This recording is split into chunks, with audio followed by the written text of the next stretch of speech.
Hello everyone, welcome to knowledge plus. इस video में आज हम लोग इंडियन इकोनॉमी को पढ़ने जा रहे हैं, जो कि मेनली फोकस्ड होगा यूपीएससी प्रीलिम्स के लिए। तो आइए शुरू करते हैं आज के वीडियो। आज का हमारा टॉपिक है नेशनल इनकम। तो सबसे पहले देखते हैं नेशनल इनकम होता क्या, उसके बारे में इंट्रोडक्शन पढ़ते हैं हम लोग कि national income measures the net value of goods and services produced in a country during a year and also include net factor income from abroad. क्या करें कि नेशनल इनकम में क्या क्या आता है। तो net value of goods and services produced in a country, एक कंट्री में एक साल में जो भी सामान प्रोड्यूस हुआ है या फिर सर्विस प्रोड्यूस हुआ है, ठीक है, उसका नेट वैल्यू यहाँ पे देखा जाता है। And also include net factor income from abroad, और बाहर से जो इनकम आ रहा है दूसरे कंट्री से, उसको भी इसमें इंक्लूड किया जाता है। एनआई मेजर्स द, यानी कि national income measures the productive year of an economy in a given period to turn out goods and services for consumption in India.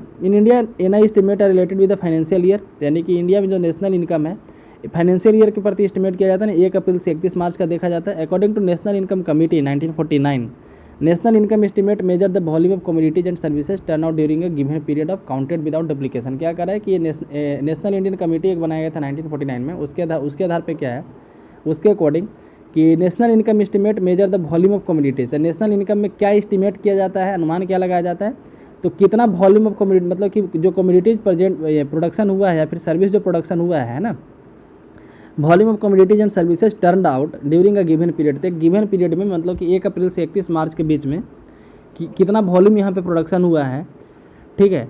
और बिना डुप्लीकेशन के काउंट करना, बिना डुप्लीकेशन करने का मतलब कि एक ही चीज़ को दोबारा मत काउंट कर लेना। जैसे यहाँ पे मान लीजिए कि गेहूँ का प्रोडक्शन हुआ है, उसको फिर आटा बनाया गया, उससे फिर ब्रेड बनाया गया, तो हम लोग यहाँ पे सिर्फ ब्रेड को काउंट करें ना कि तीनों का काउंट करेंगे, है ना, क्योंकि यदि तीनों को काउंट करते हैं तो एक ही चीज़ को दोबारा काउंट कर लिया जाएगा, ठीक है। तो फिर यहाँ पे सही एस्टिमेट नहीं निकल पाएगा, बल्कि वो ज़्यादा आ जाएगा एस्टिमेट। तो नेशनल इनकम के यहाँ पे जैसे दिखाया जा रहा है, एक फार्मूला दिखाया जा रहा है CIG(x-m). सी मतलब क्या होता है कि टोटल कंजम्पशन एक्सपेंडिचर, आई मतलब टोटल इन्वेस्टमेंट एक्सपेंडिचर, जी मतलब टोटल गवर्नमेंट एक्सपेंडिचर, अब प्लस एक्सपोर्ट माइनस इम्पोर्ट, ठीक है। तो इसका नेशनल इनकम निकालने के लिए क्या करेंगे, टोटल कंजम्पशन एक्सपेंडिचर, तो जो कंजम्पशन किया गया है जनता के द्वारा, जितना इन्वेस्टमेंट किया गया है जनता के द्वारा, और जितना गवर्नमेंट के द्वारा खर्च किया गया है, ठीक है, ये तीनों को जोड़ेंगे, प्लस एक्सपोर्ट माइनस इम्पोर्ट, है ना, उसको जोड़ देंगे, तो हमारा जो आएगा उसको नेशनल इनकम कहते हैं। अब history of India national income, India में नेशनल इनकम निकालने का हिस्ट्री कब से है, कब से निकाला जा रहा है, उसके बारे में पढ़ते हैं। तो systematic efforts were not made to estimate national income before independence. क्या करें कि आज़ादी के पहले कोई सिस्टमेटिक प्रयास नहीं किया गया था नेशनल इनकम पता करने के लिए, क्या नेशनल इनकम है, कोई ऐसा प्रयास तो नहीं किया गया था। However some estimate were made at individual level, लेकिन इंडिविजुअल लेवल पर कुछ एस्टिमेट यहाँ पे पता किया था। जैसे उसी तरह से एक एस्टिमेट लगाया गया था दादा भाई नौरोजी के द्वारा 1868 में, ठीक है। उनका एक बुक आया था poverty in un British rule in India, जहाँ पे इनके द्वारा एस्टिमेट लगाया है कि पर कैपिटा इनकम, जो एक आदमी का इनकम उस समय 20 रुपया था, मतलब कि एक आदमी के द्वारा एक साल में 20 रुपया कमाया जाता था। Another effort was made by doctor VRK Rao in 1925 to 1929 and estimated पर कैपिटा इनकम ₹26। वही 1920 के आसपास निकाला गया, 1925 से 29 के बीच में इनके द्वारा एस्टिमेट लगाया गया डॉक्टर राव के द्वारा। तो बोले कि 76 रुपये एक आदमी का इनकम है, पर कैपिटा इनकम एक साल का। Effort were made to calculate national income systematic way 1949। उसके बाद 1949 में नेशनल इनकम कमेटी बनाया गया था, उसके द्वारा साइंटिफिक मेथड से, मतलब कि जो सरकारी तौर पे पहली बार नेशनल इनकम पता करने का कोशिश किया गया। नेक्स्ट है नेशनल इनकम कमेटी। तो the government of India appointed A national income committee under the chairmanship of PC Mahalanobis. क्या करें कि PC महालनोबिस के नेतृत्व में नेशनल इनकम कमेटी सेटअप किया गया था। This committee give first report इन 1951, तो 1949 में सेटअप किया था, लेकिन इसका जो फर्स्ट रिपोर्ट आया था 51 में आया था, और फाइनल रिपोर्ट 54 में आया था 1954 में। The committee estimated national income 8650 रुपया, पर capita income of 246 in the first report. क्या कह रहा है कि 8650 करोड़ रुपया जो है नेशनल इनकम काउंट किया गया था, ठीक है, और 246 रुपया 50 पैसा एक आदमी का उस समय इनकम था, ऐसा इस कमेटी के द्वारा बताया गया था। Next national income accounting. National income को अकाउंट कैसे किया जाता है, it is a crucial part of studying in economy eight national international level. क्या करें कि नेशनल और इंटरनेशनल लेवल पे इकोनॉमी को पढ़ने के लिए क्रूशियल पार्ट है। It help in studying the growth and development in economy on different criteria. क्या करें कि मतलब कि it help in studying the growth and development in economy, तो इकोनॉमी में जो ग्रोथ होता है, डेवलपमेंट होता है, उसको पढ़ने में मदद करता है डिफरेंट क्राइटेरिया पे। The size of an economy can not be compared across countries without a common standard of measurement. क्या करें कि किसी भी इकोनॉमी में जो इकोनॉमी का साइज है, ठीक है, किसी भी कंट्री का जो इकोनॉमी का साइज है उसको हम लोग नहीं कंपेयर कर सकते जबकि कॉमन स्टैंडर्ड नहीं हो मेजरमेंट का। National income accounting provide this standard economist use this system to evaluate and economic condition of a country. क्या करें कि नेशनल इनकम अकाउंटिंग मेथड जो है एक स्टैंडर्ड प्रोवाइड करता है, इकोनॉमिस्ट इसका यूज करते हैं इकोनॉमिक कंट्री की इकोनॉमिक कंडीशन को पता करने में और दूसरे कंट्री के साथ कंपेयर करने में, है ना, एक फिक्स टाइम फ्रेम पे। तो दूसरे कंट्री के साथ कंपेयर करने में इकोनॉमिस्ट के द्वारा इसको यूज किया जाता है। अब आगे पढ़ते हैं इसी में कि the national income accounting is the process of accounting the flow of value between sectors and then summing to them to find the total economic activity in country in an economy. It summarise the level of production in economy over a specific period में। क्या करे है कि ये level of production को देखते हैं fix time में। नेक्स्ट प्रिकॉशंस इन मेजरिंग नेशनल इनकम। तो नेशनल इनकम को मेजर करते समय क्या क्या प्रिकॉशन हम लोग को लेना पड़ता है। तो main precautions that must be followed in the measurement of national income. तो नेशनल इनकम के मेजरमेंट में जो जो प्रिकॉशन फॉलो करना पड़ता है क्या क्या है। तो value of final goods and services must be added. तो क्या करें कि जो वैल्यू ऐड किया जा रहा है वो फाइनल गुड्स और सर्विस का ऐड किया जाना चाहिए, ठीक है। दूसरा, income equal to the value of production for self consumption should be estimated including the measure of national income. क्या करें कि income equal to the value of production for self consumption, जो सेल्फ कंजम्पशन के लिए जो हम लोग production कर रहे हैं, ठीक है, उसको भी एस्टिमेट करना चाहिए और नेशनल इनकम में ऐड करना चाहिए। जैसे ये कैसे होता है बताते हैं आपको। जैसे मान लीजिए कोई किसान है, किसान के यहाँ 500 केजी जो है चावल उपजा, मान लीजिए कि उसके यहाँ धान उपजा 500 केजी, ठीक है, उसमें से 100 केजी अपने आप के लिए अपने खर्च के लिए रख लिया, बाकी के 400 केजी को मार्केट में बेच दिया। तो जब नेशनल इनकम निकालेगा कोई तो उसको मार्केट में किसका डाटा मिलेगा, 400 केजी का डाटा मिलेगा कि इस एरिया से 400 केजी धान आया था। 100 केजी जो सेल्फ कंजम्पशन के लिए रख रहे हैं उसका तो कोई हिसाब किताब नहीं मिला दुनिया में, है ना। इंडिया के जो सरकारी खाता हुआ वहाँ पे 100 केजी का तो कोई हिसाब नहीं हुआ। तो सेल्फ कंजम्पशन का जो यहाँ पे जो खर्च हो जाता है उसको वो भी तो नेशनल इनकम ऐड होना चाहिए ना। कंट्री में प्रोड्यूस वो भी हुआ है, ठीक है, भले हम अपने खर्च करें लेकिन प्रोडक्शन तो हुआ है। वह यहाँ पर कहा जा रहा है कि income equal to the value of production of self consumption should be estimated. उसको एस्टिमेट किया जाना चाहिए और इंक्लूड किया जाना चाहिए नेशनल इनकम में। तीसरा, the value of output kept for self consumption and the input rent for self occupied house are included in the national income.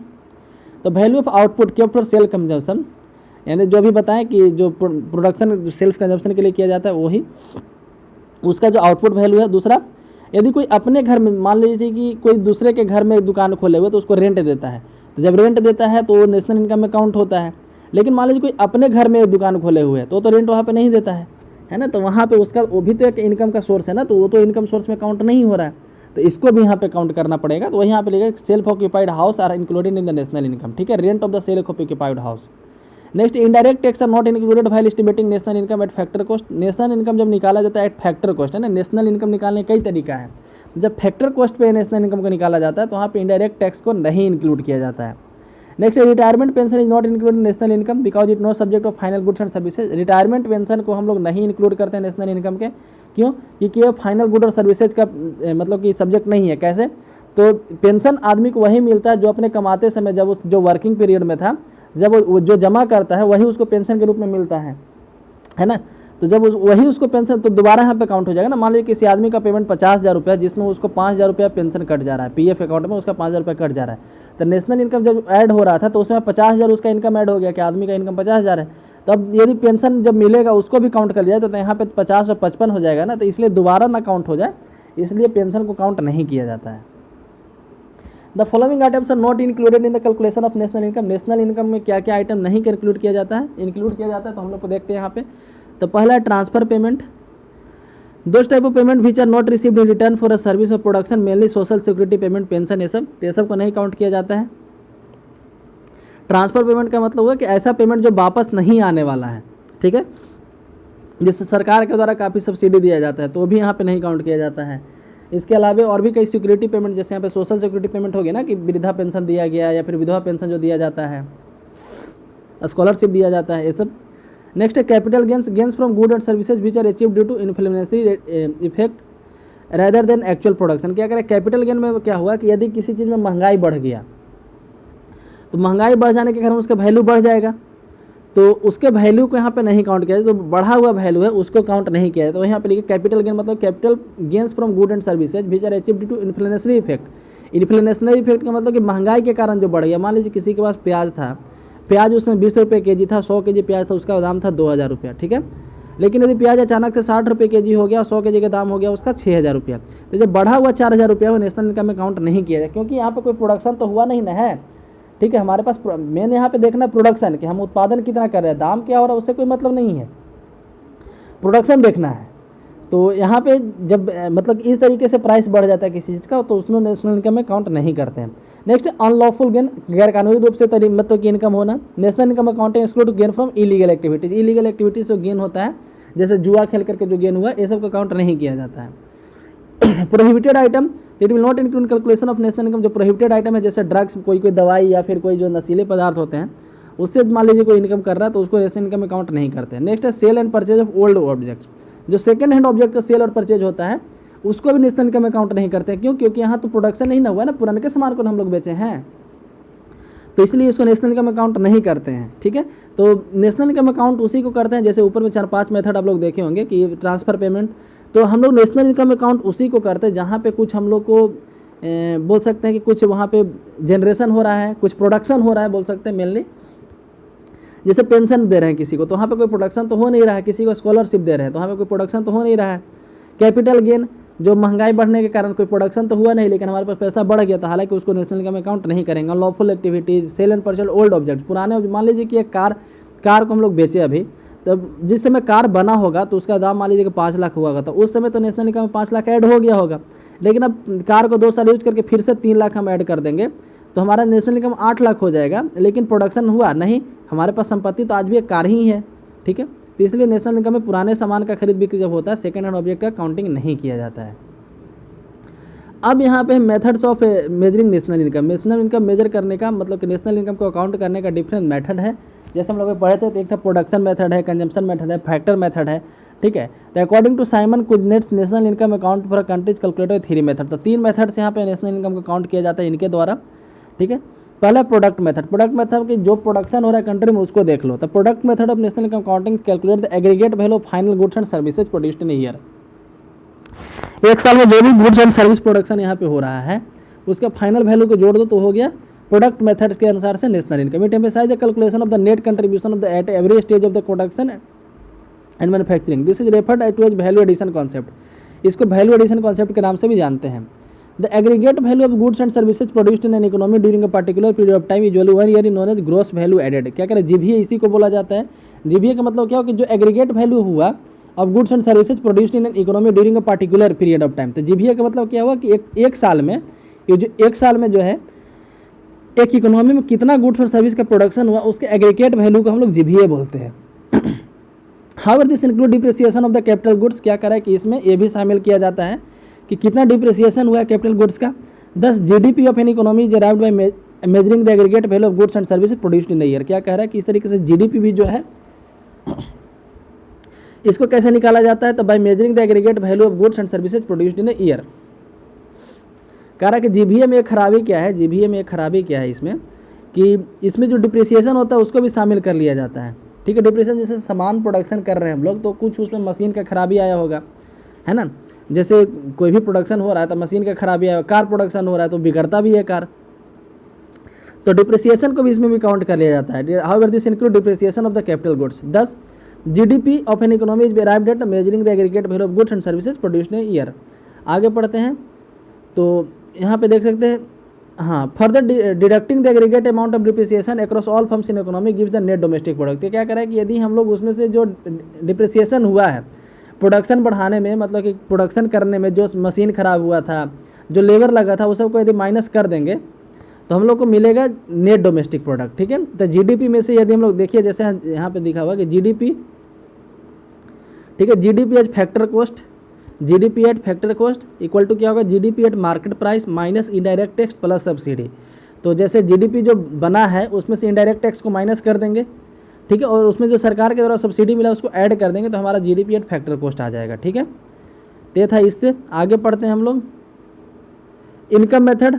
In this method sum of net income earn by working people, तो इसमें क्या होता है कि हर एक आदमी की income को ऐड कर दो तो हम लोग को नेशनल इनकम पता चल जाएगा। ठीक है, तो in this method sum of net income earn by working people in different sector and commercial enterprise is obtained, तो डिफरेंट सेक्टर में जो वर्क कर रहे हैं आदमी, ठीक है, डिफरेंट सेक्टर मतलब primary sector, secondary sector, tertiary sector, हर जगह जो आदमी वर्क कर रहा है और उसके द्वारा जो भी ऑब्टेन किया जा रहा है उसको कर देना है। Income of both categories of people tax paying non tax paying are added to obtain national income. National income को पाने के लिए क्या करना पड़ता है, दोनों तरह के लोग जो टैक्स देते हैं टैक्स नहीं देते हैं उनकी इनकम को ऐड करना पड़ता है। 10 national income by income method is calculated measuring the aggregate level of income, rent, interest and profit by respective factor of production of an economy. National economy, जैसे नेशनल इनकम इक्वल टू लिख सकते हैं यहाँ पे total rent minus income from land plus total wages minus income from labour, total interest minus income from capital, total profit minus income from entrepreneur. इस तरीके से national income हम लोग को मिलेगा। ठीक है, आगे बढ़ते हैं कंजम्पशन लेवल। तो it is known expenditure method. ठीक है, इसको हम लोग एक्सपेंडिचर मेथड के नाम से जानते हैं। इसमें क्या होता है कि हमको ये पता करना होता है कि आदमी कंजम्पशन कितना कर रहा है, आदमी खर्च कितना कर रहा है, उसके हिसाब से हम बोलते हैं कि अच्छा कंट्री आदमी इतना खर्च कर रहा है, इसका मतलब कि आदमी का नेशनल इनकम, आदमी का इनकम इतना है। ठीक है, तो it is also called expenditure method. Income is either spent on consumption और सेफ्टी। क्या कह रहा है कि इसके सिद्धांत इसका क्या है मेनली कि आदमी का जो इनकम होगा या तो उसको खर्च करेगा या तो उसको सेव करेगा। ठीक है, hence national income addition of the consumption and total saving, यानी कि नेशनल इनकम कंजम्पशन और सेविंग का ऐड है। In India combination of production method income method use for estimating national income. India में जो है प्रोडक्शन मेथड जो शुरू वाला मेथड था और इनकम मेथड जो इसके पहले वाला मेथड, उसका कम्बिनेशन का यूज किया जाता है नेशनल इनकम को यूज करने के लिए। कंजम्पशन मेथड बहुत ज़्यादा लेंदी हो जाता है कैलकुलेट करना कि एक आदमी खर्च कितना कर रहा है देखना, इसलिए इसको हम लोग ये थोड़ा सा डिफिकल्ट होता है, इसलिए इंडिया में यह नहीं अपनाया जाता है। CSO deals with the process of revising all the national income data base year 2011-12। तो क्या 2011-12 को बेस ईयर मानते हुए CSO के द्वारा सेंट्रल स्टैटिकल ऑर्गेनाइजेशन उसके द्वारा ये सारा काम किया जाता है।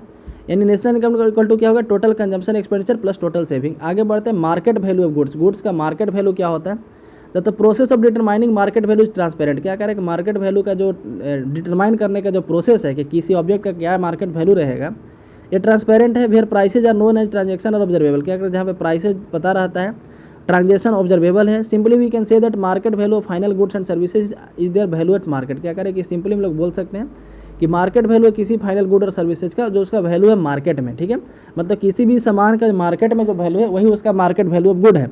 Market price include the indirect tax and subsidies. क्या करें कि मार्केट प्राइस में और क्या क्या होता है, तो इनडायरेक्ट टैक्स उसमें ऐड रहता है।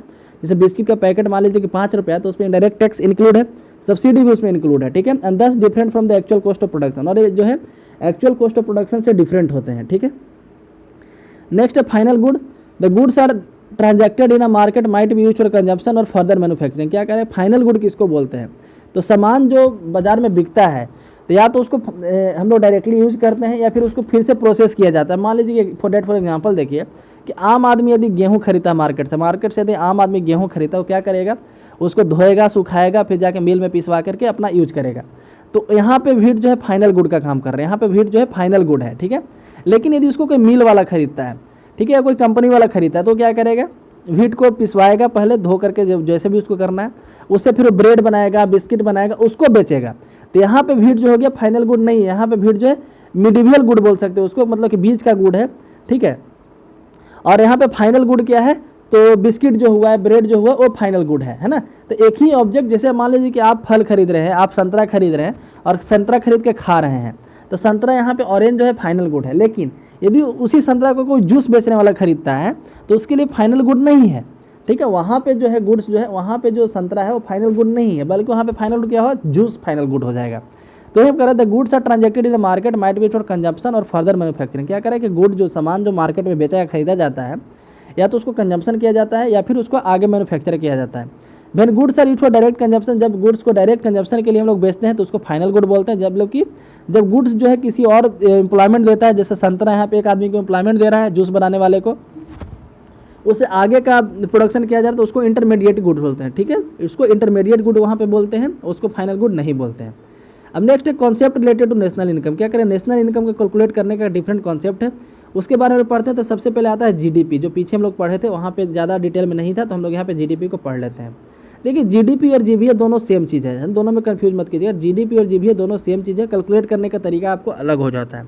यदि आपको बोला जाए, डेट फॉर एग्जांपल आपको बोल दिया जाए कि मान लीजिए 500 मार्क्स का आपका 10th में एग्जाम हुआ था, उसमें से आपको 394 मार्क्स आए थे। डेट फॉर इमेजिन कर लीजिए सिर्फ कि 500 में से आपको 394 नंबर आए थे। बस आपको ये बता दिया जाए, आपको ये ना बताया जाए कि मैथ में क्या आया था, साइंस में क्या आया था, हिंदी में कितना आया था, एसएसटी में क्या आया था, इंग्लिश में कितना आया था, ये नहीं बताया जाए, बल्कि बस ये बता दिया कि 500 में आपको 394 आया था। ठीक है, तो रिजल्ट तो आपको पता है ना कि मेरा 500 में 394 आया था, यानी कि लगभग 79% नंबर मेरा आया था, है ना। 79 या 80% जो भी होगा कैलकुलेट कर लीजिएगा, है ना। आई थिंक 78% हो गया एक्यूरेट एकदम, 78.8%। ठीक है, तो आपको बस इतना पता है कि हमारा मैट्रिक में 78.8% मार्क्स आया था, और किस सब्जेक्ट में क्या आया था तो आपको नहीं पता है। तो ये हो गया जीडीपी, जिसमें बता दिया जाए कि कंट्री का इतना इनकम है, इतना प्रोडक्शन हुआ है। वहीं आपको ऐसे बताया जाए कि तुम्हारा साइंस में 75 आया था, इंग्लिश में 60 आया था, मैथ में 80 आया था और इस तरीके से टोटल 94 आया था। ठीक है, तो आपको टोटल भी यहाँ पे पता चल रहा है और हर एक का ब्रेक थ्रू भी पता चल रहा है कि साइंस में कितना आया था, मैथ में क्या आया था, इंग्लिश में क्या आया था। ठीक है, तो इससे आपको क्या मिलेगा कि अगले क्लास में आप उस सब्जेक्ट पे जोड़ देंगे जिसमें आपको कम मार्क्स आया था।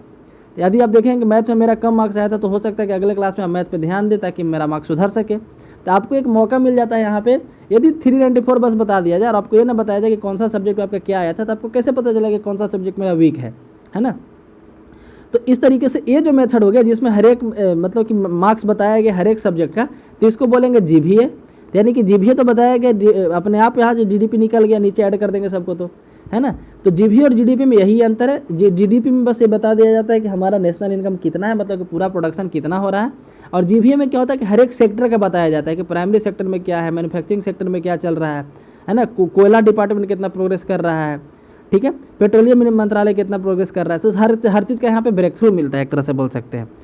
टर्शियरी सेक्टर जो हमारा वहाँ पे क्या चल रहा है, सब कुछ यहाँ पे पता चलता है। Economist use mainly method to study national income. क्या करें कि इकोनॉमिस्ट के द्वारा काफ़ी सारे मेथड का यूज किया जाता है नेशनल इनकम को पढ़ने के लिए। One of the most common is GDP, जिसमें एक कॉमन मेथड इसका बोलते हैं GDP, which stand for gross domestic product, जिसको ग्रॉस डोमेस्टिक प्रोडक्ट भी कहा जाता है। It is widely use the reference point for the measurement of health and national income and global economics. क्या कह रहा है कि किसी भी ग्लोबल इकोनॉमी के बारे में पढ़ने के लिए काफ़ी ज़्यादा यूज किया जाता है। GDP measurement of monetary value of final goods and services. तो आम भाषा में समझ लें कि जीडीपी क्या है, तो फाइनल गुड और सर्विस जो प्रोडक्शन हुआ उसका मॉनेटरी टर्म में ऐड कर देना है, मतलब उसका मॉनेटरी वैल्यू निकाल देना है। Those are brought by consumers produced in a country during the period of time. It accounts all the output generated within the border of a country. क्या करें कि कंट्री के अंदर, एक कंट्री के अंदर जो भी प्रोडक्शन हो रहा है सबको इसमें ऐड किया जाता है, भले वो विदेशी आदमी करे या फिर अपने देश का आदमी करे। ठीक है, तो एक बाउंड्री के अंदर जो भी प्रोडक्शन होता है उसमें ऐड किया जाता है इसमें। तो जीडीपी को कैसे निकालते हैं, सी प्लस आई प्लस जी इसका फॉर्मूला है, यानी टोटल कंजम्पशन एक्सपेंडिचर प्लस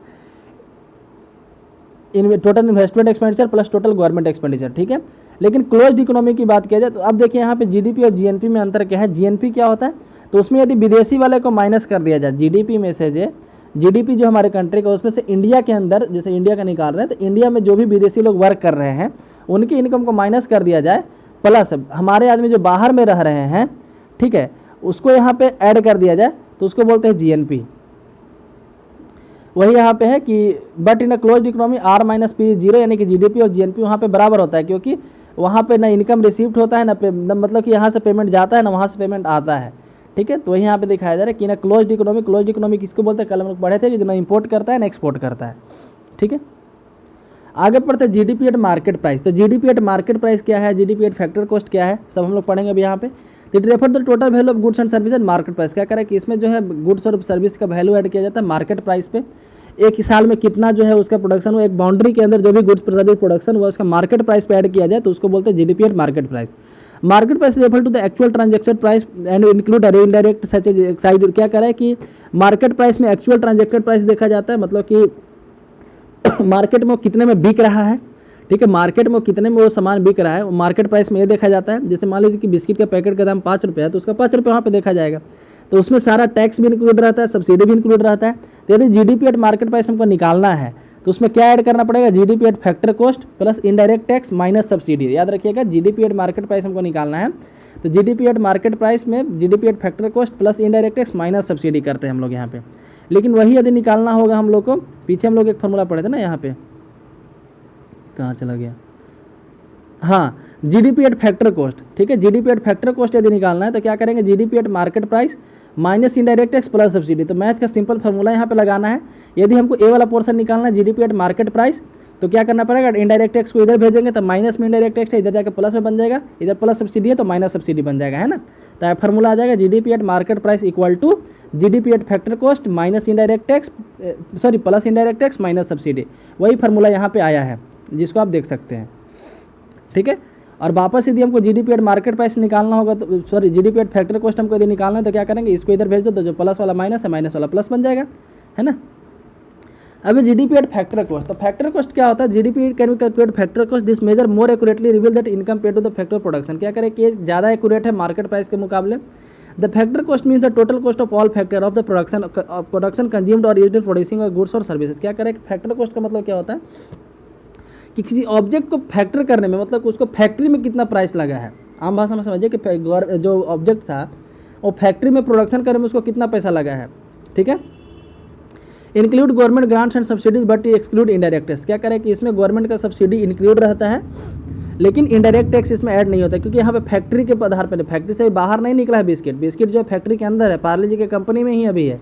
तो यहाँ पे आटा का दाम जोड़ा जाएगा, जो फ्यूल लगा है, गैस जला होगा उसका दाम जोड़ा जाएगा, नमक का दाम जोड़ा जाएगा, और जो मजदूरी इसमें लगा होगा उसका दाम जोड़ा जाएगा, प्लस इसमें और क्या जोड़ा जाएगा, तो जो जिस जगह पे वो फैक्ट्री होगा उसका रेंट भी इसी पे जोड़ा जाएगा ना, इसी बिस्किट के पैकेट पे, ये भी ऐड होगा। उसके अलावा गवर्नमेंट डिफरेंट तरह का सब्सिडी देती है कंपनी को, है ना, ताकि इंडिया में आकर को प्रोडक्शन कर सके, फैक्ट्री सेटअप कर सके, तो वो सब्सिडी भी इसमें ऐड होगा, क्योंकि आखिर खर्च तो हुआ है ना, फैक्ट्री तो भी भले कंपनी का मालिक उसको नहीं दिया है लेकिन कोई तो खर्च दिया है ना उसका, ठीक है। तो सब्सिडी इसमें ऐड होता है। अभी कंपनी का बाहर नहीं निकला है माल, मतलब कि जो भी है यहाँ पे सामान जो भी है, इसलिए यहाँ पे टैक्स ऐड नहीं किया जाता है, ठीक है। तो जीडीपी एट फैक्टर कॉस्ट में क्या होता है कि production cost plus subsidy, production cost plus subsidy, तो उसको बोलते हैं जीडीपी एट फैक्टर कॉस्ट, ठीक है।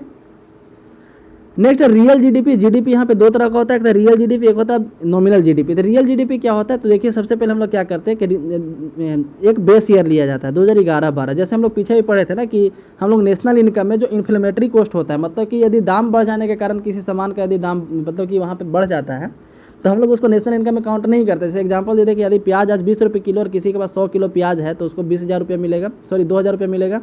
और यही प्याज जो है मान लीजिए कि प्राइस उसका जो 60 रुपया हो जाता है तो उसको 6,000 रुपये मिलेगा। तो हालांकि 4,000 रुपये उसके बढ़ा, लेकिन नेशनल इनकम में 4,000 नहीं बढ़ा, प्रोडक्शन तो हुआ नहीं, नेशनल इनकम प्रोडक्शन देखता है। तो रियल जीडीपी एक्चुअली क्या है कि हर सरकार के द्वारा एक बेस ईयर तय कर लिया जाता है। जैसे 2011-12 जो है एक बेस ईयर अभी चल रहा है, अभी हम 2020 में रिकॉर्ड कर रहे थे, तो अभी जो बेस ईयर है 2011-12 का है, ठीक है। हो सकता है कि अगले साल या फिर इन फ्यूचर गवर्नमेंट उसको रिवाइज करे, कोई भारी बात नहीं है, उसको मतलब कि दोहराए कि हाँ अब ये वाला जो है होगा लिया जाएगा बेस ईयर। उसके पहले 2004-5 को लिया जाता था बेस ईयर, 2011-12 के पहले। तो 2011 जैसे किसी चीज़ का प्रोडक्शन हो, मान लीजिए किसी कंट्री में 20 kg चावल प्रोडक्शन हुआ है, 30 kg गेहूँ प्रोडक्शन हुआ है, 10 kg चीनी का प्रोडक्शन हुआ है। इमेजिन कीजिए कि कंट्री में इतना ही प्रोडक्शन हुआ है, तो इसका कॉस्ट 20 अब जो है 2011-12 में इसका कॉस्ट था, मान लीजिए 2011 में चावल का कॉस्ट था 15 रुपये kg, गेहूं का कॉस्ट था 12 रुपये kg, चीनी का कॉस्ट था 18 रुपये kg, ठीक है। और अभी 2020 में इसका कॉस्ट मान लीजिए कि इसको बढ़ करके 25 रुपया हो गया है, 12 रुपये वाला 20 रुपया हो गया है और 18 रुपये वाला 30 रुपये हो गया है, ठीक है। तो हम लोग यदि इसका प्राइस 20 kg चावल का प्राइस 2011 के प्राइस पर निकालेंगे, 30 kg गेहूं का प्राइस 2011 के प्राइस पर निकालेंगे और 10 kg चीनी का प्राइस यदि 2011 के प्राइस पर निकालेंगे, तो जो ऐड करके आएगा उसको बोलते हैं रियल जीडीपी। और जो 2020 के प्राइस पे निकालेंगे तो उसको ऐड करके जो आएगा उसको बोलते हैं नॉमिनल जीडीपी। तो ये है रियल जीडीपी और नॉमिनल जीडीपी, एकदम सिंपल मेथड में, है ना। तो आज जो भी प्रोडक्शन हुआ है उसका प्राइस यदि हम 2011-12 के प्राइस से देखें, है ना, उसका यदि हम लोग दाम जोड़े 2011-12 के हिसाब से, आज के 8 साल पहले के हिसाब से, तो जाहिर सी बात है उस समय दाम कम रहा होगा, है ना। तो वहाँ पे जो हमको आएगा जोड़ करके उसको बोलेंगे रियल जीडीपी। और यदि आज के प्राइस पे जोड़ दें हम तो उसको बोलेंगे नॉमिनल जीडीपी। यानी कि हमेशा आप देख सकते हैं कि रियल जीडीपी कम रहता है नॉमिनल जीडीपी से, है ना। आप ऐसे भी सोच सकते हैं यदि एग्जाम में पूछा जाए कि रियल जीडीपी और नॉमिनल जीडीपी में कौन बड़ा कौन छोटा है, तो रियल जीडीपी बड़ा है क्योंकि 8 साल पहले के प्राइस पे निकाला जाता है, मतलब 8 साल नहीं कह सकते, ये बेस ईयर के प्राइस पे निकाला जाता है। और नॉमिनल जीडीपी आज के प्राइस पे निकाला जाता है, ठीक है। तो रियल जीडीपी और नॉमिनल जीडीपी में यही अंतर, यही यहाँ पे रियल जीडीपी और नॉमिनल जीडीपी है, ठीक है। तो हम लोग ऐसे बोल सकते हैं कि रियल जीडीपी प्लस महंगाई प्लस इन्फ्लेशन को ऐड कर दे तो नॉमिनल जीडीपी आ जाएगा। यानी कि real GDP adjusted with inflation, क्योंकि जैसे महंगाई ही बढ़ा है ना, प्रोडक्शन तो नहीं बढ़ा है। जैसे यदि बोला जाए पहले चावल 12 रुपये थे, आज 20 रुपये है, तो पहले मान लीजिए कि किसी कंट्री में 1 kg चावल प्रोडक्शन होता है, तो मान लीजिए किसी कंट्री में 1 kg चावल प्रोडक्शन होता है तो उस समय जीडीपी उसका 12 रुपया हो रहा होगा, तो रियल जीडीपी 12 रुपया है 2011-12 के हिसाब से। आज उसी चावल का दाम जो हो गया 20 रुपया होता है, नॉमिनल जीडीपी 20 रुपया हो गया, है ना। तो क्या बोल सकते हैं कि इसके बीच में 8 रुपया का महंगाई आ गया है, यानी कि रियल जीडीपी प्लस महंगाई इक्वल टू नॉमिनल जीडीपी, यानी real GDP plus inflation equal to nominal GDP, ठीक है। नॉमिनल जीडीपी क्या है कि nominal GDP is related current market price, nominal GDP include all the other changes in the market price. Market में जो भी change हुआ है, इन्फ्लेशन हुआ हो या डिफ्लेशन हो सकता है कि दाम घट गया हो, पहले दाम 16 रुपये आज 12 रुपया हो, यानी कि यहाँ पे डिफ्लेशन हुआ है, तो यानी कि 4 रुपये माइनस हुआ है। यानी कि जो रियल जीडीपी है उसको यदि हम एडजस्ट कर दें किसी से इन्फ्लेशन से या डिफ्लेशन से, तो हम लोग को नॉमिनल जीडीपी आ जाता है, ठीक है। आगे पढ़ते हैं परचेजिंग पावर पैरिटी। कल भी हम लोग पढ़े थे पीपीपी के बारे में, हम लोग कल भी पढ़े थे। याद रखिए कि पीपीपी के टर्म में इंडिया दुनिया का तीसरा बड़ा इकोनॉमी है, सबसे बड़ा चाइना, दूसरा यूएसए, इंडिया है तीसरे नंबर पे। और जीडीपी के आधार पर देखा तो इंडिया 5वां बड़ा इकोनॉमी है, सबसे ऊपर यूएसए है इसमें, ठीक है। तो पीपीपी क्या होता है कि हम उतने पैसे में कितना खरीद सकते हैं, उसको पहले डॉलर में चेंज कर दिया जाए, ठीक है। PPP refer to total adjustment rate must be made on the currency exchange between countries, it allow the exchange rate to be equal to the purchasing power of each country. क्या कह रहा है कि कौन से कंट्री के पैसा का कितना परचेजिंग पावर है। यदि जैसे हम लोग एग्जांपल दिए थे कि बीच में क्या किया जाता है, नॉर्मली क्या होता है कि $1 मान लीजिए कि $1 है वो 70 रुपये के आसपास है, ठीक है। अभी मान लीजिए 70 रुपये के आसपास है, लेकिन इसके बीच में कोई सामान रख दिया जाए, मान लीजिए कि यहाँ पे हम लोग एक बिस्किट रख दे रहे हैं, ठीक है। इस बिस्किट का दाम इस बिस्किट का प्राइस जो है 70 रुपया है। तो 70 रुपया देने के लिए क्या करना पड़ेगा, अमेरिका वाले $1 पे करेगा, इंडिया वाले क्या करेंगे 70 रुपया पे करेंगे, ठीक है। 70 रुपया जो है तो इंडिया वाले क्या करेंगे, इसको 70 रुपया पे करेंगे इस तरीके से। तो परचेजिंग पावर पैरिटी में क्या होता है कि उसका जो है वहाँ पे एक बिस्किट का पैकेट है, हम मतलब कोई भी एक सामान को इंटरमीडिएटरी यहाँ पे बना दिया जाता है, ठीक है। तो हम लोग कितना उतने पैसे में खरीद सकते हैं। जैसे इंडिया में मान लीजिए कि एक प्लेट छोले भटूरे का दाम जो होता है या फिर एक बिस्किट का दाम मान लीजिए कि 20 रुपया है, ठीक है। एक बिस्किट का दाम मान लीजिए इंडिया में 20 रुपया है, तो इंडिया का आदमी उसके लिए 20 रुपये पे करेगा। वही बिस्किट मान लीजिए कि यूएस में गया और वहाँ पे दाम उसका $1 है, तो उस बिस्किट को आदमी क्या खरीदेगा, वहाँ पे $1 पे करेगा उस बिस्किट के लिए। यानी कि यहाँ पे क्या हो गया, $1 इक्वल टू 20 रुपया हो गया, है ना। $1 इक्वल टू 20 रुपया हो गया। तो देख सकते हैं कि जैसे लेकिन नॉर्मली में क्या है, एक्चुअल में देखा जाए तो $1 70 रुपये के बराबर, लेकिन यहाँ पे एक बिस्किट को या फिर किसी भी सामान को एक इंटरमीडिएरी गुड बना दिया जाए, हम लोग इंटरमीडिएरी सामान बना दिया बीच का, तो उसको क्या करेंगे, यहाँ पे पैसा जो है ज़्यादा पावरफुल हो गया उसके मुकाबले। यानी कि इंडिया के पैसा में ज़्यादा परचेजिंग पावर है, इंडिया के पैसा में ज़्यादा परचेजिंग पावर है। तो इंडिया जो है परचेजिंग पावर का मतलब यही होता है, ठीक है। परचेजिंग पावर का मतलब होता है कि आप कितना ज़्यादा सामान खरीद सकते हो उतने पैसा में, तो उसको परचेजिंग पावर बोलते हैं। यदि हमारे पास 100 रुपया लेकिन हम उसमें एक झोला सब्जी खरीद लेते हैं और आपके पास 500 रुपया, फिर भी आप सफिशिएंट अमाउंट में सब्जी नहीं खरीद सकते, यानी कि मेरा पैसा ज़्यादा स्ट्रॉन्ग है, कहने का मतलब यही है, ठीक है। मान लीजिए कि हमारे पास 100 रुपया है और हम जो है उसमें हमारे यहाँ प्याज 10 रुपये केजी है, तो हम 5 केजी प्याज भी खरीद लिए, ठीक है। हमारे यहाँ बाकी जो सब्जी आलू था 10 रुपये केजी था, 2 केजी आलू भी खरीद लिए, उसके अलावा 3 किलो भिंडी भी खरीद लिए, मान लीजिए वो भी 10 रुपये किलो है। और आपके पास 500 रुपया है और आपके यहाँ महंगाई काफ़ी ज़्यादा है, ठीक है। तो आपका पैसा कम स्ट्रॉन्ग है, आपका पैसा का परचेजिंग पावर कम है ना। जैसे आप देख सकते हैं इसका नाम क्या है, परचेजिंग पावर, यानी कि पैसा का परचेजिंग पावर। किसका, पैसा का परचेजिंग पावर, पैसा, उस पैसे से आप क्या खरीद सकते हैं ये देखना है यहाँ पे, ठीक है। तो वही यहाँ पे दिखाया गया परचेजिंग पावर। अब GDP calculation in India, India में जीडीपी कैसे कैलकुलेट किया जाए तो उसके बारे में लोग पढ़ते हैं। तो GDP in a country usually calculated by the national statistical agency. तो इंडिया में नेशनल स्टैटिस्टिकल एजेंसी, किसी भी कंट्री में एक नेशनल स्टैटिस्टिकल एजेंसी होता है, उसके द्वारा जीडीपी काउंट किया जाता है। Which compile the information from a large number of sources, जो डिफरेंट सोर्सेज से इन्फॉर्मेशन निकालता है उसको कंपाइल करता है। इंडिया में इसके लिए जिम्मेवार संस्था उसको सीएसओ बोलते हैं, सेंट्रल स्टैटिस्टिकल ऑफिस या ऑर्गेनाइजेशन। विच एस्टिमेट जीडीपी, जो जीडीपी को एस्टिमेट करता है कि यहाँ पे लिखा है एस्टिमेट, यानी अनुमान लगाना। जीडीपी को कंफर्म कोई नहीं कर सकता कि इंडिया का जीडीपी इतना ही, अनुमान लगा सकते हैं हम लोग। हम पहले भी बताया कि जीडीपी को निकालने में क्या क्या कठिनाइयाँ आती हैं। तो सबसे पहले कि वहाँ पे हम लोग क्या नहीं ऐड करते, हम लोग देखे थे ना नेशनल इनकम वाले, रेंट को ऐड नहीं करते हैं। तो यदि सेकंड हैंड सामान को बेचा खरीदा जाता है उसको ऐड नहीं करते हैं, तो ये सब यहाँ पे कठिनाई आती है। The international standard of measuring GDP are obtained from the system of national account 1993। तो सिस्टम ऑफ नेशनल अकाउंट है 1993 का, ठीक है, जो आईएमएफ के द्वारा कंपाइल किया गया, जो आईएमएफ के द्वारा बताया गया कि जीडीपी को कैसे निकालना है दूसरे कंट्री के द्वारा, उसके आधार पर यहाँ पे निकाला जाता है। European Commission, Organisation of Economic Cooperation, OECD and United Nation and the World Bank. तो जो सिस्टम ऑफ नेशनल अकाउंट था 1993 का, इतने लोग मिल करके तैयार किए थे, IMF, European commission, EC, OECD, UN, world bank, ऐसे मिल करके जो है कंपाइल किया, एक मतलब कि एक पैमाना तय किया कि इस तरीके से आपको जीडीपी निकालना है, और उसी मेथड से सारे कंट्री में जीडीपी निकाला जाता है, जीडीपी का एस्टिमेट लगाया जाता है। It is a measure of goods of value of goods and services produced in an area. क्या करें, किसी एरिया में कितना मात्रा में वैल्यू और मतलब गुड्स और सर्विस प्रोड्यूस किया जा रहा है उसका मेजरमेंट है। जीबीए की बात किया जा रहा है यहाँ पे। तो इंडस्ट्री और sector of the economy, in national account GBA output minus intermediate consumption. क्या करेंगे, जीबीए क्या होता है, तो जो आउटपुट वो निकला है उसमें से जो इंटरमीडिएट कंजम्पशन हो उसको माइनस कर दिया जाए, ठीक है। It is a balancing item of national account, production account. तो इसमें जो हमको निकाला जाता है, जैसे आप देख सकते हैं कि यहाँ पे डिफरेंट आइटम का दिया गया है कि एग्रीकल्चर का इतना है, माइनिंग, एक्वायरिंग, मैन्युफैक्चरिंग में इतना आया है ना। जीएनपी क्या है, तो जैसा कि अभी बताएं कि जीडीपी में से यदि हम जीएनपी निकालना है तो क्या करेंगे, जीडीपी पहले लिखेंगे इंडिया का जो जीडीपी है हमारे कंट्री का, माइनस कर देंगे जो इंडिया में विदेशी आदमी काम कर रहे हैं, ठीक है।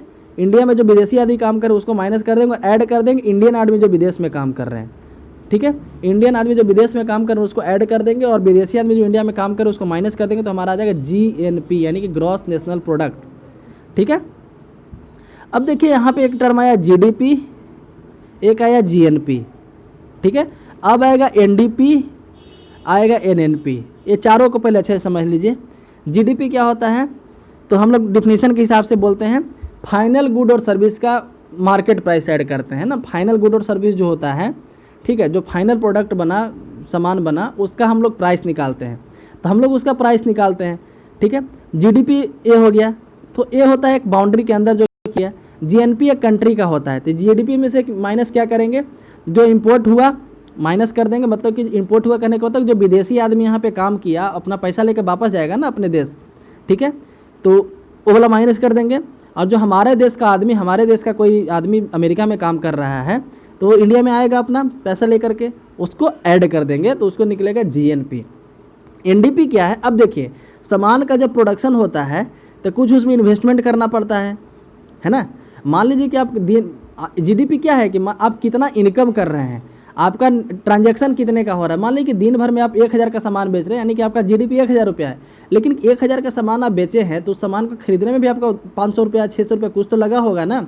मान लीजिए कि कोई आदमी दिन भर में 50 kg प्याज बेचता है, तो उसका मान लीजिए कि 1000 रुपया दिन में आया उसके पास, तो उसका GDP 1000 है, लेकिन प्याज जो 50 kg बेचा तो उसको खरीदने में भी कुछ पैसा लगा होगा, उसको यदि माइनस करेंगे तो उसका जो प्रॉफिट आएगा, तो एक्चुअल तो उसके पास प्रॉफिट वही हुआ ना।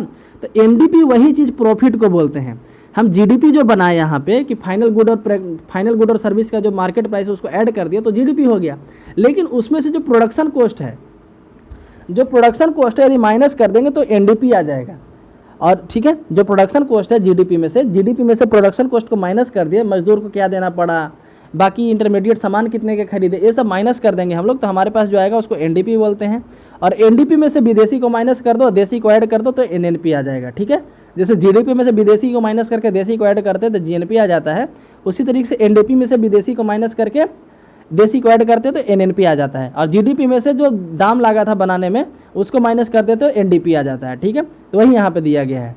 आगे बढ़ते हैं, तो फॉर्मूला आप देख सकते हैं NDP इक्वल टू क्या है, gross domestic product minus depreciation. Depreciation मतलब कि बनाने में जो भी खर्च आया, डिप्रिसिएशन करने का मतलब क्या है कि मशीन खियाया होगा, गाड़ी का प्रोडक्शन हुआ होगा, तब सामान का ढोया होगा एक जगह से दूसरे जगह, तो टायर उसका घिसा होगा, है ना, मजदूर को पेमेंट देना पड़ा होगा, ये सब कुछ यहाँ पे माइनस करेंगे, कुछ तो लागत आया होगा ना, तो उसको माइनस कर देंगे तो NDP आएगा, ठीक है। तो अब जैसे जो NDP एट मार्केट प्राइस, तो GDP eight market price minus value depreciation, और यदि NDP एट फैक्टर कॉस्ट निकालना था GDP eight factor cost minus value depreciation, ठीक है। NNP क्या है, तो जैसा आपको बताया NNP क्या है कि यदि NNP क्या है तो GNP में से माइनस कर देंगे डिप्रिसिएशन। तो हम लोग बताया था ना कि GDP और यहाँ GNP, ठीक है, उसी से GDP में से यदि डिप्रिसिएशन को माइनस कर देंगे तो हो जाएगा NDP, और यहाँ पे हो जाएगा NNP। यदि GNP में से माइनस कर देंगे इसको, तो वही यहाँ पे भी लिखा गया है NNP minus depreciation, NNP equal to GNP minus depreciation हो गया। तो रियल इनकम किसको कहेंगे, रियल इनकम किसको कहेंगे, जो NDP हमारे कंट्री का है वही ना रियल इनकम है। बस प्रोडक्शन बढ़ रहा है, लेकिन उसमें मान लीजिए कि हम 100 रुपये का प्रोडक्शन कर रहे हैं, 98 रुपये हमको खर्चा कर देना पड़ रहा है, तो फिर 2 रुपया वहाँ पे हमारा कंट्री का इनकम है। तो रियल इनकम की बात किया जाए तो it the value of national income adjusted for the inflation and calculated for the some reference point, ठीक है। तो पर्सनल इनकम, जैसे रियल इनकम में देखा जा रहा है तो पर्सनल इनकम सबसे पहले है, it is a part of national income. Personal income भी नेशनल इनकम का पार्ट है, which is received by the person including house hold. क्या कर रहा है कि जो किसी पर्सन के द्वारा कमाया जाता है। Therefore, to calculate personal income, some adjustment are to made for those income which are included in the national income, but not actually received by the person। क्या करें कि इसलिए इसको काउंट करने के लिए क्या करते हैं हम लोग, थोड़ा सा एडजस्टमेंट करते हैं। There are also various income which are not included in the national income. Correct, बहुत सारा ऐसा इनकम है जो नेशनल इनकम में नहीं ऐड करते हैं, लेकिन इंडिविजुअल को द्वारा लिया जाता है ना। जैसे इंडिविजुअल का जो इनकम है उसको हम लोग ऐड करते हैं, लेकिन बहुत सारा ऐसा इनकम है जो इंडिविजुअल के द्वारा लिया जाता है लेकिन हम लोग उसको ऐड नहीं करते। सब्सिडी हर एक आदमी लेता है किसी न किसी फॉर्म में, LPG पे सब्सिडी लेता है, या फिर किसी और सामान खरीदते हैं तो सब्सिडी उस पर मिलता है, कहीं कहीं गवर्नमेंट को द्वारा दिया जाता है, तो आदमी उसको लेता है, लेकिन आदमी का वो इनकम में ऐड नहीं किया जाता है। This income are included the personal income. Corporate tax which is imposed on earning made by firms is deducted from the national income since doesn't accurate the house hold.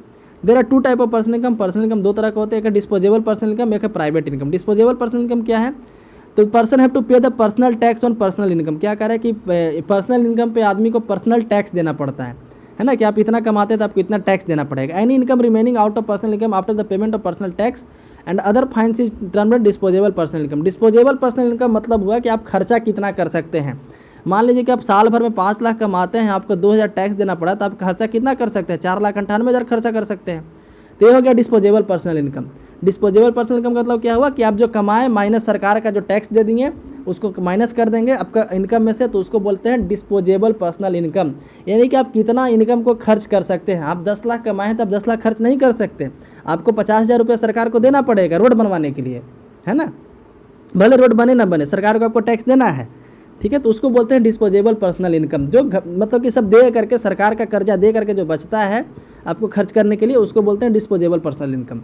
Next है private income. क्या है? तो any income of any type of income except government sector received by private individual और household private income. कह रहे और भी किसी तरीके का इनकम, ठीक है, except government sector, government sector को छोड़ करके जो प्राइवेट इंडिविजुअल के द्वारा कमाया जाता है, किसी हाउस होल्ड के द्वारा कमाया जाता है, उसको प्राइवेट इनकम बोलते हैं।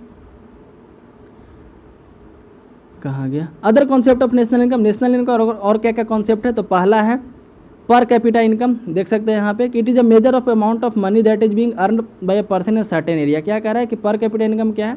It is a measure of amount of money, कितना अमाउंट ऑफ मनी किसी आदमी के द्वारा कमाया जा रहा है, ठीक है, किसी खास एरिया में।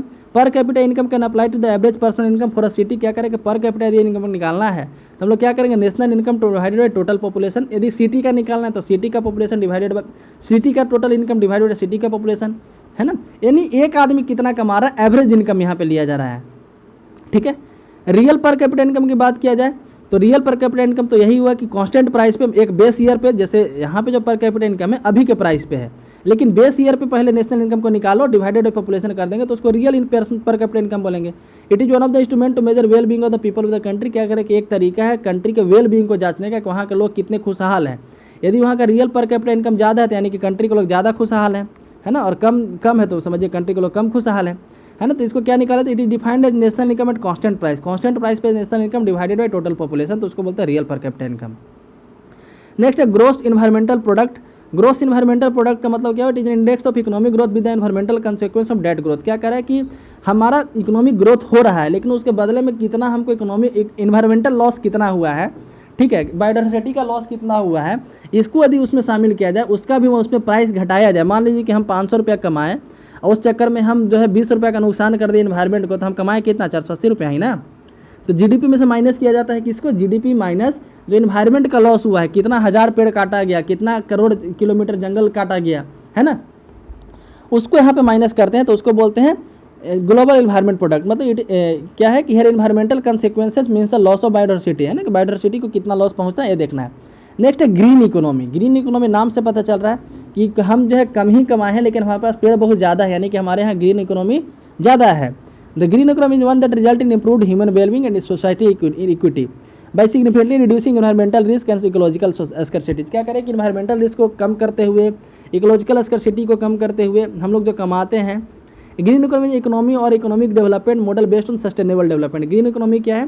तो एक ऐसा इकोनॉमिक डेवलपमेंट है जो सस्टेनेबल डेवलपमेंट पे बेस्ड है, नॉलेज ऑफ इकोलॉजिकल इकोनॉमीज, ठीक है, और जिसमें इकोलॉजिकल को भी इकोनॉमी के रूप में देखा जाता है, पेड़ पौधों के भी एक इकोनॉमी के रूप में देखा जाता है।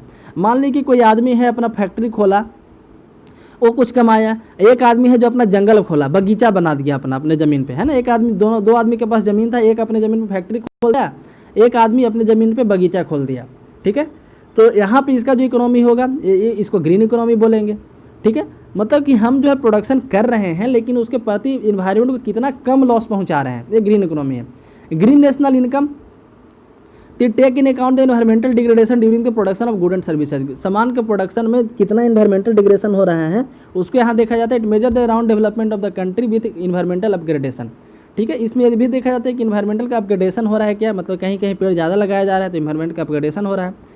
Green index, world bank is developed new index for estimation of economic development of the country. The country के इकोनॉमिक डेवलपमेंट के एस्टिमेशन के लिए वर्ल्ड बैंक के द्वारा एक नया इंडेक्स जारी किया गया जिसको ग्रीन इंडेक्स बोलते हैं। 3 component of this index are produced asset, natural wealth and human resource. इसका 3 कंपोनेंट है, पहला प्रोड्यूस्ड एसेट, नेचुरल वेल्थ और human resource. The per capita income is determined on the basis of 3 indices. This green index was prepared in the 1995। क्या करें 1995 से green index निकाला जा रहा है वर्ल्ड बैंक के द्वारा। अब यहाँ पे ग्रीन डोमेस्टिक जो प्रोडक्ट यानी ग्रीन जीडीपी। ग्रीन जीडीपी क्या है? तो जो ट्रेडिशनल जीडीपी है उसी में से जो यहाँ पे पेड़ को काटा गया उसको माइनस कर दीजिए तो उसको ये ग्रीन जीडीपी। नेक्स्ट है ग्रीन जीएनपी, ये कॉन्सेप्ट आया था 1995 में। Till 192 country of join this mission, इसमें 192 कंट्री ज्वाइन कर चुके हैं। It implies that every person can produce the maximum potential output and maintaining country natural wealth in a stable manner.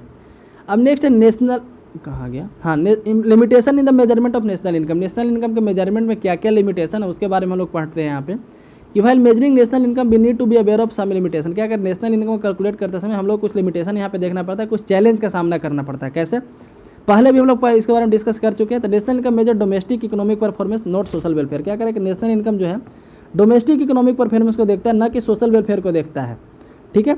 But there should be a strong positive correlation. National income understate social welfare non market transaction like home maker service and do it yourself project not counted. क्या कर रहा है कि जैसे जो non market है या फिर घर में जो काम करते हैं, जैसा कि कल हम डिस्कस किए थे कि यदि आप घर में अपने छोटे भाई को पढ़ाते हैं तो नेशनल इनकम में कोई योगदान नहीं हो रहा है, जीडीपी में कोई योगदान नहीं हो रहा है। लेकिन यदि आप जो है किसी और के घर में जाकर के पढ़ा रहे हैं तो उसके बदले आपको पैसा मिल रहा है ना, तो एक इकोनॉमिक एक्टिविटी हो गया। तो यहाँ पे कह रहा है कि नेशनल इनकम जो है यहाँ पे नॉन मार्केट ट्रांजैक्शन का जैसे मतलब कि घर में जो काम हो रहा है, घर में जैसे महिलाएं जो खाना बनाती हैं, ठीक है, उनको कोई पैसा तो नहीं दिया जाता है, तो ये भी नेशनल इनकम में काउंट नहीं होता। तो ये भी एक चैलेंज है कि उसको काउंट किया जाए। National income doesn't measure in increase in the leisure और work certification and change in product quality. क्या करें कि इसमें ये भी नहीं काउंट किया जाता है कि आदमी कितना खुश है ना, वर्क सेटिस्फिकेशन, आदमी काम से कितना खुश है, और ज़बरदस्ती काम कर रहा है कि मन से काम कर रहा है। ये जो है इन्वायरमेंट में क्या चेंज हो रहा है इसको नहीं दिखाता कि national income doesn't accurately reflect changes in environment. तो इन्वायरमेंट पे क्या चेंज हो रहा है उसको नहीं दिखाता। जैसे कभी कभी इनकम के चक्कर में तेल का ऑयल स्पिल हो जाता है समुद्र में, है ना, तो हमारा इनकम तो बढ़ा लेकिन ऑयल स्पिल हो गया वहाँ पे, तो वहाँ पे इन्वायरमेंट को काफ़ी नुकसान पहुँचाती है। इसको तो कभी नहीं मेजर किया गया है। Increase in population knows measure, है ना, कि पॉपुलेशन का इंक्रीज को नहीं मेजर किया जाता है निगेटिव के फॉर्म में। Per capita income is more meaningful measure of living standard that total national income. क्या करें कि पर कैपिटा इनकम को ज़्यादा मीनिंगफुल माना जाता है नेशनल इनकम के मुकाबले। Problem of double counting however would be avoided utilising the value added approach. क्या करें कि डबल काउंटिंग का प्रॉब्लम यहाँ पे अधिकांशतः लगा रहता है। डबल काउंटिंग मतलब एक ही चीज़ को दोबारा काउंट कर लेना, ठीक है। प्रॉब्लम ऑफ डिप्रिसिएशन एस्टिमेशन, कितना डिप्रिसिएशन हुआ उसको एस्टिमेट कैसे किया। जैसे बोले ना कि हम लोग डिप्रिसिएशन को एस्टिमेट करते हैं और माइनस करते हैं। जैसे जीडीपी में से हम लोग डिप्रिसिएशन को माइनस कर देंगे तो हमारा आ जाएगा एनडीपी, ठीक है। तो डिप्रिसिएशन को माइनस करना, डिप्रिसिएशन कितने का हुआ ये पता लगाना थोड़ा सा मुश्किल जब है कि जो मशीन जो डिप्रिसिएट हुआ है, यहाँ पे मशीन खराब हुआ है उसका कॉस्ट कितना होगा, जो टायर खियाया था उसका कॉस्ट कितना होगा, है ना। तो ये यहाँ पे नहीं निकालना थोड़ा सा डिफिकल्ट होता है। आर्बिट्री डिफिनेशन इंक्लूडिंग और exclusion of certain items in national income. क्या करें कि नेशनल इनकम को अकाउंट करते समय जो उस समय के ऑफिसर होते हैं या फिर उस समय की जो सरकार होती है उसके द्वारा अपने मन से किसी चीज़ को इंक्लूड या एक्सक्लूड कर दिया जाता है कि आज से अकाउंट होगा, आज से अकाउंट नहीं होगा। Challenge like difficulties in getting information specially related underground economy. क्या करें कि और इन्फॉर्मेशन गैदर करना काफ़ी ज़्यादा डिफिकल्ट होता है। इन्फॉर्मेशन गैदर करना, किसी से सच उगलवाना कि आप कितना कमाते हैं, ये निकलवाना ही अपने आप में एक चैलेंजिंग जॉब हो जाता है। अब है international Indian organisation related to national income. National income से रिलेटेड क्या क्या यहाँ पे इंडियन ऑर्गेनाइजेशन उसके बारे में पहले देखते हैं। तो सबसे पहले यहाँ पे CSO है, सेंट्रल स्टैटिस्टिकल ऑर्गेनाइजेशन, ठीक है। इसको कैबिनेट सेक्रेटेरिएट के द्वारा एस्टेब्लिश किया था 2 मई 1951 को, ठीक है।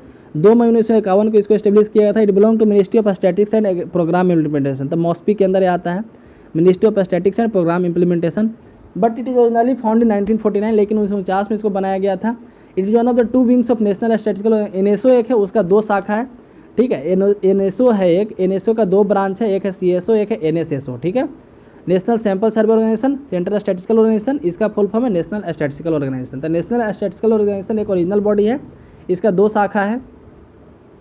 It include compilation of national accounts, conduct of annual survey of industries and economic census, compilation of index of industrial production, IIP जो निकाला जाता है, ठीक है। हम लोग आगे सब कुछ डिस्कस करेंगे, इसी के द्वारा निकाला जाता है, ठीक है। इसके अलावा कंज्यूमर प्राइस इंडेक्स CPI जो निकाला जाता है वो भी CSO के द्वारा निकाला जाता है। It also deal with various social statics, और भी कई social statics, training, international cooperation, ये सब इसको देखा जाता है, ठीक है। इसके द्वारा देखा जाता है, कहने का मतलब है। तो हम लोग आगे जो है इसके यहाँ से, अच्छा यहाँ से पढ़ लेते हैं यहाँ तक। नेशनल सैंपल सर्वे ऑफिस NSSO, तो ये सेटअप किया गया था 1950 में PC महालनोबिस के रिकमेंडेशन के आधार पर। प्रोफेसर PC महालनोबिस काफ़ी जाने माने यहाँ पे स्टैटिक्स मतलब कि सांख्यिकी विभाग के आदमी थे इंडिया में। For conducting large scale sample survey to meet the data need of the country, ताकि कंट्री का जो डाटा का ज़रूरत है, मतलब कि कंट्री में कितने लोग गरीब हैं, अमीर हैं, कितना कमाते हैं, इसका डाटा ही नहीं था गवर्नमेंट के पास। तो उसके लिए जो है ये ज़रूरी था, तो इनके द्वारा इस्टेब्लिश किया। It was recognised in 1970 by bringing together all aspect of survey work under single agency. क्या करें कि इसको रिकॉग्नाइज किया 1970 में, जितना भी सर्वे वर्क था उसको एक एजेंसी के तहत लाया गया। ठीक है, कहा जा रहा है जम्मू कश्मीर को छोड़ के पूरे कंट्री में सर्वे किया जाता है इंडस्ट्रीज का इसके द्वारा। नेक्स्ट है NSO, तो national statistical commission, sorry NSO नहीं, NSC, national statistical commission was established in 1 जुलाई 2005, 1 जून 2005 को इसको स्थापना किया गया था रिकमेंडेशन पे, रंगराजन कमेटी के रिकमेंडेशन पे। बट एक्टिविटीज स्टार्टेड ऑन 12 जुलाई 2006, लेकिन 2006 में इसको स्टार्ट किया गया सुरेश तेंदुलकर के लीडरशिप में। The objective of constitution is to reduce the problem faced by statistical agency in the country in relation with collection of data. इसका ऑब्जेक्टिव क्या था, तो डाटा कलेक्ट करने में जो यहाँ पे प्रॉब्लम फेस किया जाता है, ठीक है, उसी को रिड्यूस करने के लिए इसको बनाने का, इसके कंस्टिट्यूट करने का, इसको बनाने का मेन मकसद यही था। तो आज के वीडियो में बस इतना ही। द बेस ईयर से हम लोग कल पढ़ेंगे। ठीक है, बेस ईयर कब कब कैसे कैसे दिया गया, जैसे आप यहाँ पे देख सकते हैं, ये बेस ईयर का डाटा है। अभी इसमें एक ऐड कर लीजिए 2011-12 ना, अभी जो चल रहा है 2011-12 चल रहा है। ठीक है, तो इसी के साथ आज का वीडियो समाप्त होता है। यदि वीडियो पसंद आए तो लाइक करें, चैनल को सब्सक्राइब करें, और वीडियो आपको कैसा लगा इसका फीडबैक कमेंट सेक्शन में जरूर दें। धन्यवाद।